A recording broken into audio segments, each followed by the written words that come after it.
Here we are wanting to address and in a way debunk a distinct, like a kind of conflation that we hear when people ask us about narrative work. So we want to make a distinction between storytelling, which is a kind of popular practice skill that, infiltrates the leadership space and conversation, and narrative identity work. So that's what we're doing, debunking, distinguishing, but also want you to know that we're in the conversation. It's a rich conversation that doesn't have a tidy end, because narrative identity work involves story and storytelling as part of it. The art of storytelling can be so important for a leader, I think, as a skill. Learning how to use story to be compelling, influential, to enroll people, to ignite passion in people. And that's amazing.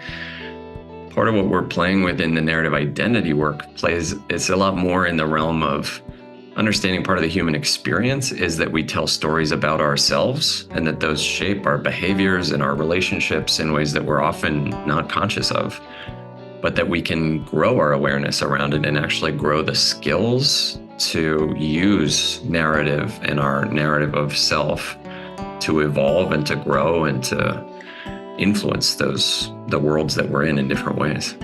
Yeah, I think one of the key distinctions there is what we're really up to is around moving towards a more conscious authorship. Step into the space of author. What story am I telling myself about myself? I can be a protagonist kind of stuck in my own story of self, and that's a limited kind of way to be and lead from. So this is about moving into a conscious authorship, taking apart my story, getting curious about it. How is it curated? How is it constructed? What options do I have? What could be possible if I was able to step into authorship more fully. Mm-hmm. Yeah, the piece that we've talked about in some of our normal conversations that's coming up now for me is like monolithic story. Like I have a story or a primary story or a preferred story of me, and that I'm going to somehow engage in some narrative identity work and I'm going to get a better one.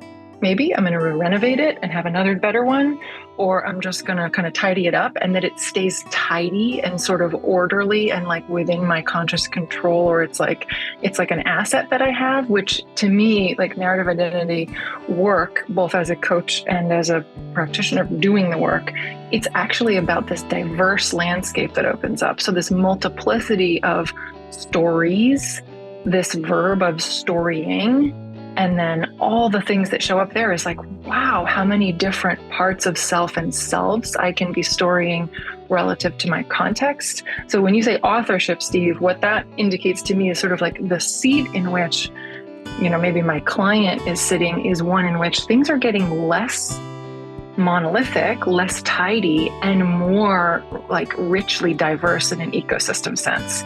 And that actually is destabilizing in a very energizing way. And I think we've all experienced that, and we're going to make another video talking about some of our client experience, but that territory doesn't stay clean and tidy, and we're sort of in a wilderness together.